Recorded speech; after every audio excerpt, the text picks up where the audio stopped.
Hello dear learner, मैं doctor Sarita Chandravanshi, assistant professor, guest lecturer, department of zoology, Pandit Sundarlal Sharma, Mukt Vishwavidyalaya Chhattisgarh Bilaspur.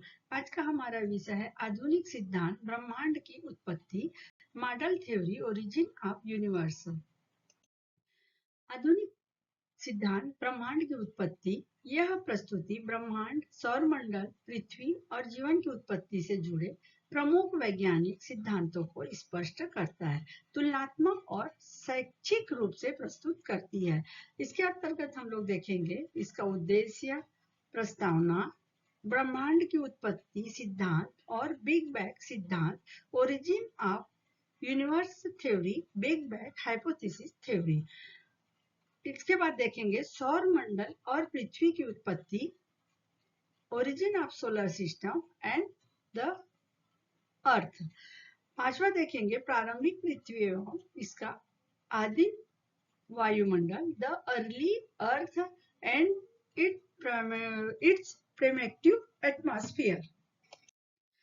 अब देखते हैं हम क्या समझना चाहते हैं। इसका उद्देश्य है कि जीवन की उत्पत्ति के वैज्ञानिक सिद्धांतों को समझाना, सरल अणुओं से जटिल जैविक संरचनाओं तक की विकास प्रक्रिया को स्पष्ट करना, आदिम सूप, हाइड्रोथर्मल वेट और पेनस्पर्मिया की तुलना करना, अन्य ग्रहों और चंद्रमाओं पर जीवन की संभावनाओं पर विचार करना, विभिन्न परिकल्पनाओं का तुलनात्मक अध्ययन जैसे कि आदिम सूप, हाइड्रोथर्मल वेट और पेनस्पर्मिया परिकल्पना की तुलना करना, जीवन की उत्पत्ति और ब्रह्मांड में इसके अस्तित्व की संभावनाओं को समझना, यह अध्ययन करना कि क्या अन्य ग्रहों या चंद्रमाओं पर जीवन संभव हो सका है, इसका अध्ययन करेंगे। आधुनिक जीवन का रूपांतरण किस प्रकार हुआ। आधुनिक जीवन मानव सभ्यता की एक लंबी यात्रा का परिणाम है। कृषि, औद्योगिक और सूचना क्रांतियों ने जीवन को अधिक सुविधाजनक, गतिशील और तकनीकी आधारित बनाया। संचार, परिवहन और चिकित्सा में अभूतपूर्व प्रगति हुई, लेकिन साथ ही पर्यावरणीय संतुलन, मानसिक तनाव और सामाजिक अलगाव जैसे चुनौतियां भी बढ़ी। औद्योगिक क्रांति और सूचना प्रौद्योगिकी की उन्नति ने आधुनिक जीवन को एक नया स्वरूप दिया। विज्ञान और प्रौद्योगिकी के विकास ने न केवल संचार, परिवहन और चिकित्सा के क्षेत्र में क्रांतिकारी परिवर्तन किए, बल्कि वैश्विक अर्थव्यवस्था को भी, सामाजिक संरचना को भी क्या किया, प्रभावित किया। कौन किया? पर्यावरण और आधुनिक क्रांतिकारी सूचना प्रौद्योगिकी की उन्नति ने ये सब चीज को क्या किया, प्रभावित किया। आज का आधुनिक जीवन गतिशीलता, सुविधा और प्रतिस्पर्धा से भरा हुआ है। डिजिटल युग ने जीवन शैली को पूरी तरह से बदल दिया है, जहां सूचना और संचार क्षण भर में पूरी दुनिया में प्रसारित हो सकते हैं। हालांकि इस विकास के साथ कई चुनौतियां भी उत्पन्न हुई है, जैसे कि पर्यावरणीय असंतुलन, मानसिक तनाव, सामाजिक अलगाव और नैतिक मूल्यों का क्या हुआ, ह्रास हुआ। इस तरह से पर्यावरणीय असंतुलन तो बदला ही, मानसिक तनाव भी हुआ, सामाजिक अलगाव और नैतिक मूल्यों का भी ह्रास हुआ। अब देखते हैं बिग बैंग, ब्रह्मांड की उत्पत्ति का प्रमुख सिद्धांत। बिग बैंग सिद्धांत के अनुसार ब्रह्मांड लगभग 13.8 अरब वर्ष पहले एक अत्यधिक गर्म और घने बिंदु यानी सिंगुलैरिटी से शुरू हुआ। उसी आरंभिक घटना से पदार्थ, ऊर्जा, समय और स्थान का विकास हुआ। ब्रह्मांड आज भी फैल रहा है और माइक्रोवेव बैकग्राउंड, उसका बैकग्राउंड क्या है, विकिरण तथा निरंतर विस्तार इसके प्रमुख प्रमाण है। ये किसके सिद्धांत के अंतर्गत है? बिग बैंग ब्रह्मांड की उत्पत्ति का प्रमुख सिद्धांत के अंतर्गत है कि माइक्रोवेव बैकग्राउंड, उसका विकिरण और निरंतर विस्तार इसके प्रमुख प्रमाण है। इस तरह से अब देखते हैं सौर मंडल और पृथ्वी नेबुला परिकल्पना क्या चीज है। नेबुला सिद्धांत के अनुसार लगभग 4.6 अरब वर्ष पहले गैस और धूल के विशाल बादल के संकुचन से सौर मंडल बना।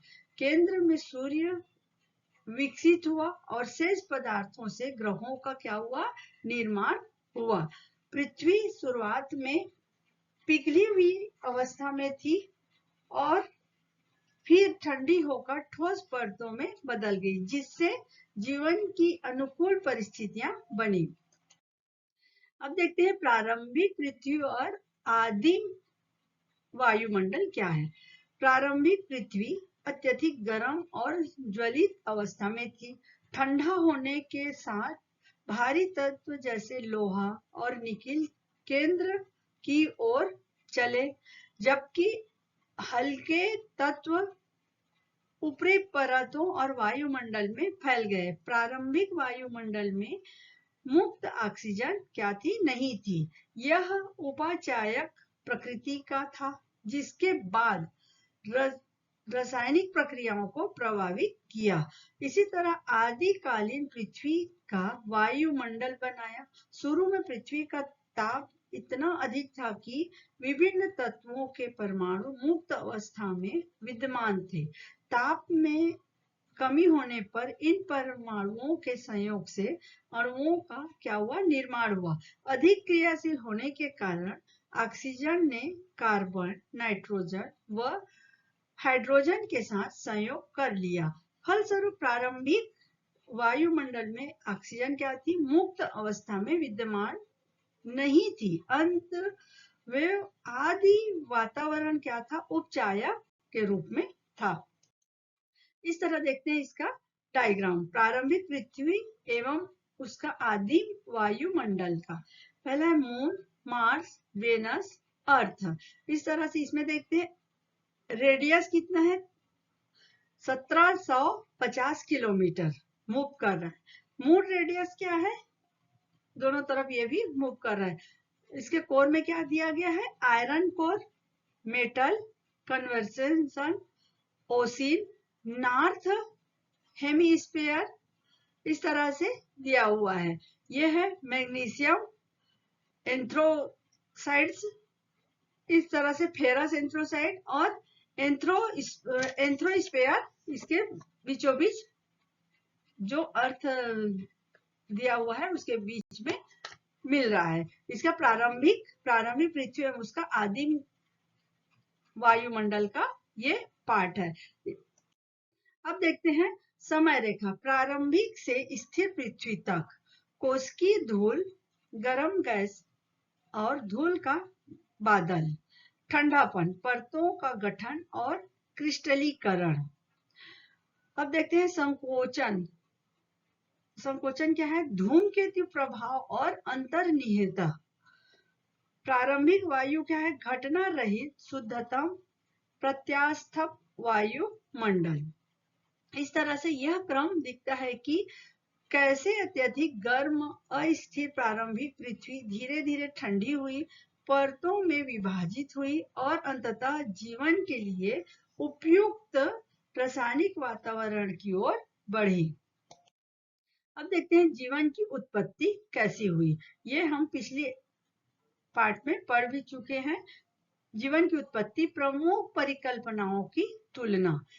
आदिम शुभ परिकल्पना मानती है कि महासागरों में सरल रसायनों से जीवन बना। हाइड्रोथर्मल वेट सिद्धांत गहरे समुद्री गर्म स्रोतों को महत्वपूर्ण मानता है। पैनस्पर्मिया के अनुसार जीवन के बीज अंतरिक्ष से पृथ्वी पर आए हो सकते हैं। इन तीनों में जीवन की शुरुआत के भिन्न परंतु वैज्ञानिक रूप से महत्वपूर्ण दृष्टिकोण मिलते हैं। अब देखते हैं अंतिम दृष्टि, ब्रह्मांड का भविष्य कैसा रहा। वैज्ञानिकों के अनुसार ब्रह्मांड या तो अंततः विस्तार की दिशा में जाएगा, जिसे बिग फ्रीज कहा जाता है, या फिर गुरुत्वाकर्षण के प्रभाव से संकुचित होकर बिग क्रंच में बदल सकता है। इस अध्ययन का मुख्य संदेश है ब्रह्मांड, पृथ्वी और जीवन की उत्पत्ति को समझना मानव ज्ञान की सबसे गहरी और प्रेरक खोज में से एक है। अब देखते हैं इसके अलग अलग वैज्ञानिकों ने इसका निष्कर्ष कैसे निकाला। ब्रह्मांड पहला निकाले, ब्रह्मांड की शुरुआत एक अत्यंत घनी और गर्म अवस्था से हुई होगी।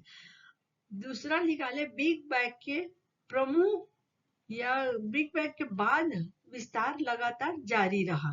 फिर सौरमंडल गैस और धूल के बादल से बना।